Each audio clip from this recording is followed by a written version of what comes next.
الحمد للہ والصلاۃ والسلام علی اہلہا اما بعد۔ محترم معزز سامعین و ناظرین، اللہ رب العزت کا احسان ہے کہ اس خالق نے اپنی لاتعداد مخلوقات میں سے ہمیں انسان بنا کے خلق فرمایا، اور اللہ رب العزت نے انسان کو باقی مخلوقات پر فوقیت، عزت، عظمت اور بلندی عطا فرمائی۔ لقد کرمنا بنی آدم کہہ کے اولاد آدم کو شرف عطا فرمایا۔ خالق کائنات نے انسان کو یہ بھی عزت عطا فرمائی کہ وہ فرماتا ہے خلق لکم ما فی الارض جمیعا، زمین میں جو کچھ ہے یہ سب کچھ میں نے تمہارے لیے خلق کیا ہے، اور حدیث قدسی میں فرماتا ہے تمہیں میں نے اپنے لیے خلق کیا ہے۔ اللہ رب العزت نے انسان کو یہ عزت عطا فرمائی کہ اسے اللہ نے انسان کو اپنی عبادت کے لیے خلق فرمایا،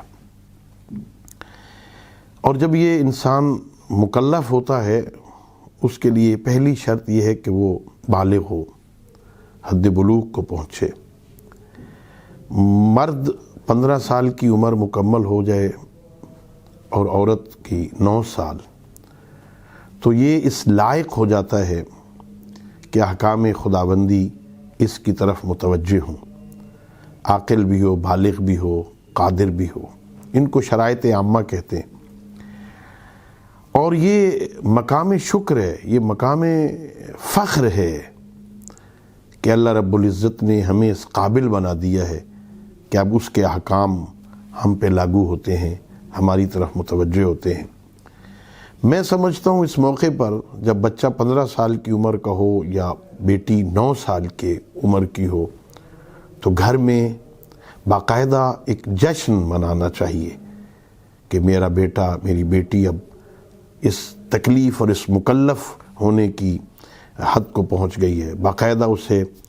سکھایا جائے حجاب کرنا اور پردہ کرنا، اور بیٹے کو اللہ کی بندگی کے ڈھنگ سکھائے جائیں۔